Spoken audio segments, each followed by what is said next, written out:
In December of 1955, black residents of Montgomery, Alabama stopped riding the city buses for 381 days.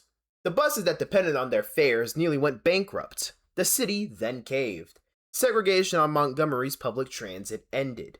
If you learned about voting with your wallet as a concept, this is probably the example that you got.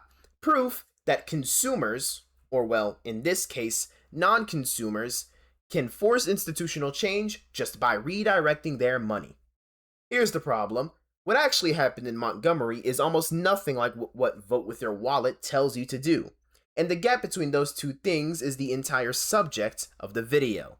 It sounds like Montgomery, it's marketed like Montgomery, it behaves nothing like Montgomery, and by the end of this video, I want you to see exactly why the industry's entire theory of consumer accountability rests on a metaphor that breaks the moment you actually run the numbers. Vote with your wallet is a metaphor, and metaphors do work by borrowing legitimacy from one domain and applying it to another.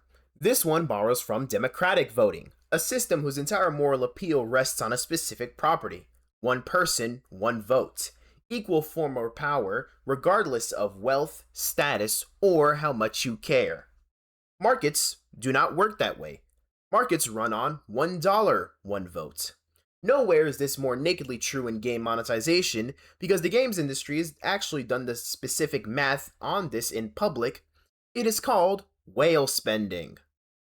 In most free-to-play and live service economies, a tiny fraction of players, often cited around 1 to 5%, account for the overwhelming majority of monetization revenue. Some individual whales have been documented spending thousands, in extreme cases tens of thousands of dollars, into a single game's economy. That is not a rumor about a handful of outliers, it is the standard load-bearing assumption behind how these games are financially modeled in the first place. So if you are the median player boycotting a loot box system by not spending $1 on it, and a whale 2 towns over is spending $4,000 a month into the same system, you are not voting against each other in equal terms. You are not participants in the same election. You are a rounding error next to somebody with 1,000,000 times your ballots, and the entire monetization strategy was designed around that asymmetry, not despite it. So when you say vote with your wallet about a game's monetization, you're not describing a democratized alternative to boycotting the publisher directly. You are describing a plutocracy, one the developers explicitly modeled and priced around, and calling it a democracy. The metaphor doesn't just fail to capture the market accurately, it actively launders whale-driven revenue design into democratic language. It makes a system built to extract from a tiny minority of high spenders sound like something the median consumer has equal say in.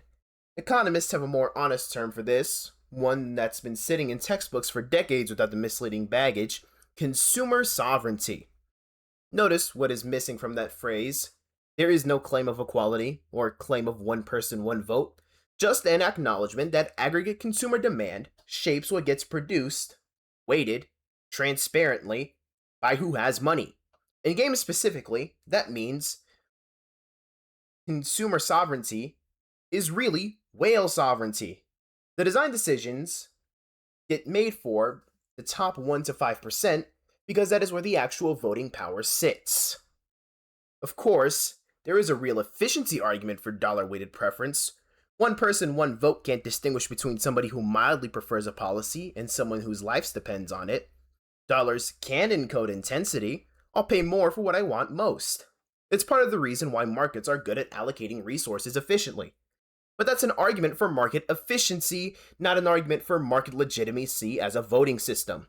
Those are two completely values, and vote with your wallet smuggles into the second one while only being entitled to the first. We're going to steelman this anyway. Let's say, for the sake of the argument, that we accept dollar-weighted voting as a legitimate system. Does your individual purchase actually function as an effective vote within it? No. And this is where public choice theory earns its keep. Your single purchase has a casual effect on a publisher behavior that rounds to zero. A major live service title can move hundreds of millions of dollars a year through microtransactions alone.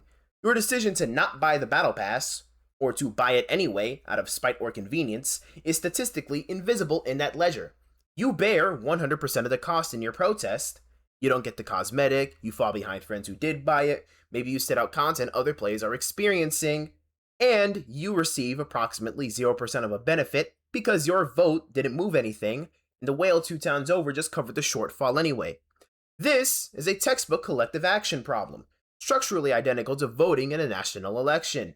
Your one vote in a presidential election has a probability of deciding the outcome that's close enough to zero to treat as zero. And yet people vote, and people organize pre-order boycotts and don't buy day one campaigns anyway. Brian Kaplan has an answer for why, and it's called rational irrationality. When the cost of holding a belief or performing an action is nearly free, because your individual action doesn't actually change any real-world outcome, people are free to choose beliefs and actions for how they make them feel, rather than what they actually accomplish. Voting then becomes expressive, not instrumental. You're not voting to change the election outcome, you are voting to express who you are. That exact same logic applies to refusing to pre-order or skipping the loot box game on principle.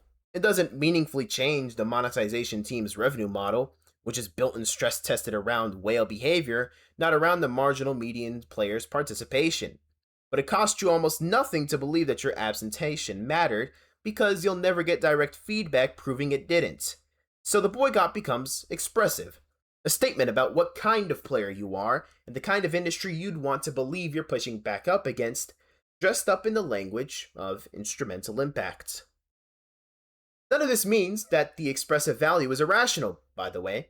If you want to actually feel like you didn't participate in a monetization scheme you find predatory, skipping the purchase delivers that regardless of whether it changes anything at the publisher level. That is a coherent utility function. The irrationality only kicks in when a YouTube video, or your own internal narrative, tells you that your individual boycott is doing something to the industry's incentive structure efficacy-wise, while the whale math says it almost certainly isn't. And there's a second problem stacked on top of the first: information. A ballot has 2 names on it. You can research 2 candidates. Judging whether a game's monetization is predatory or fine, actually, requires you to understand drop rates, pity timers, the psychology of variable ratio reinforcement, whether the studio disclosed odds, and how the economy is tuned server-side, most of which isn't public. Almost nobody does this research. Most players are rationally ignorant of the mechanics, because the cost of finding out is high, and the payoff, per the point above, is basically nothing. Stated preference is different from revealed preference.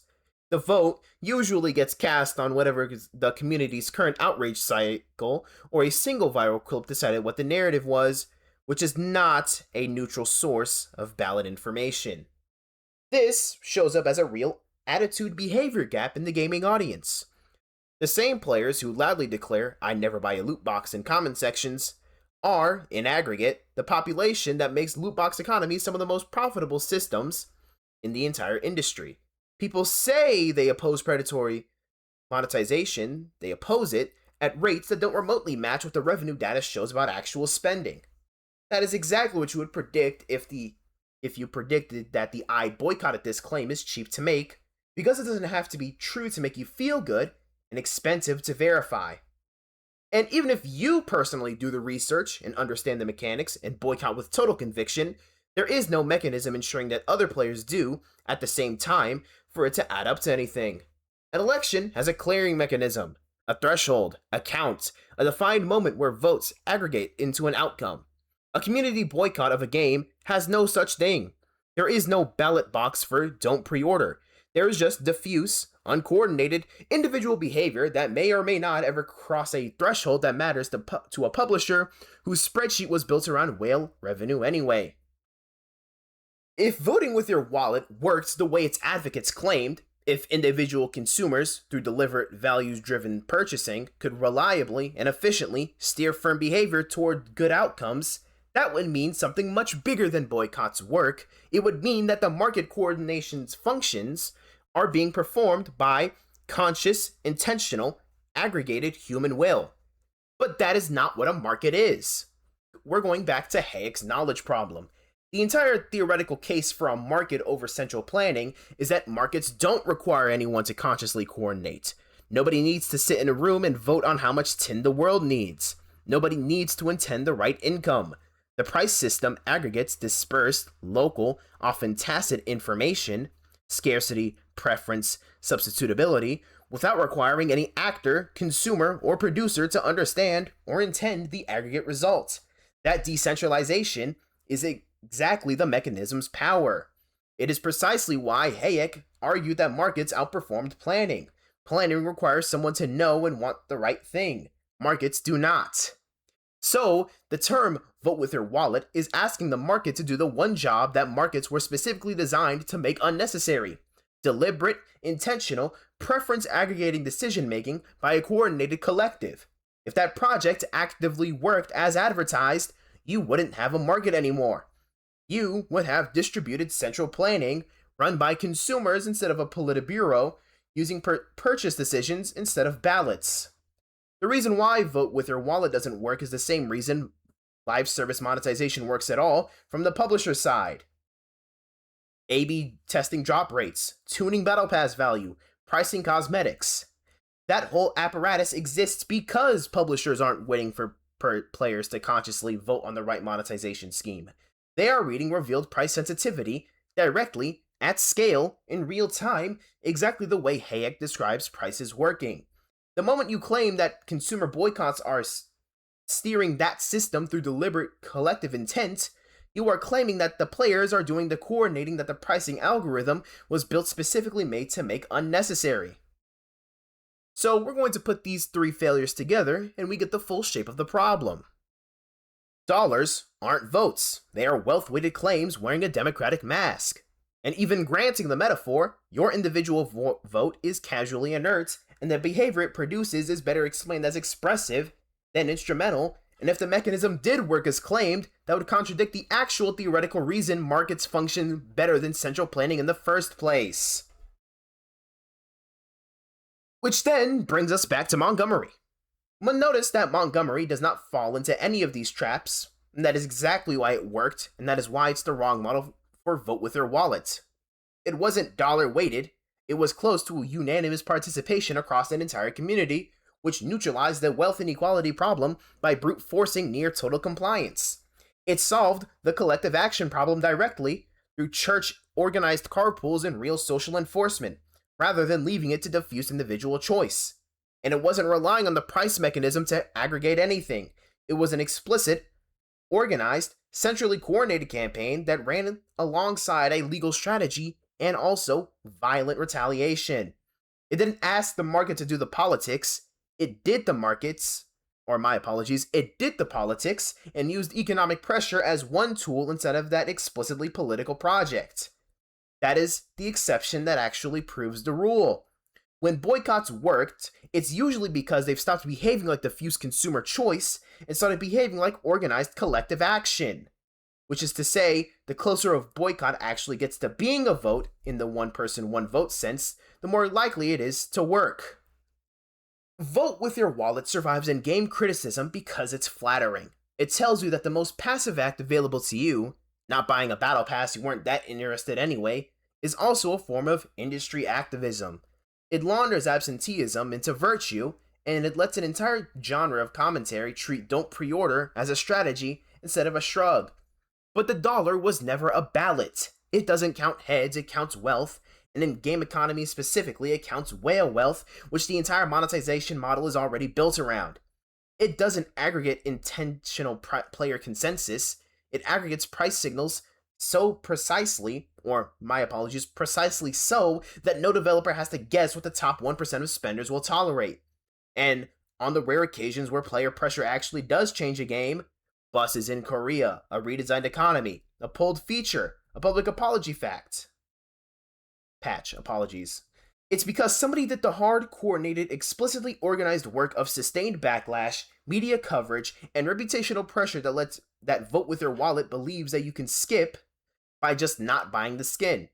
If you want to change how a publisher monetizes a game, there is a version of that which works. It just isn't quietly declining to pre-order. It is organized collective action. This is The Art Economist, and I'll see you guys next time. Peace.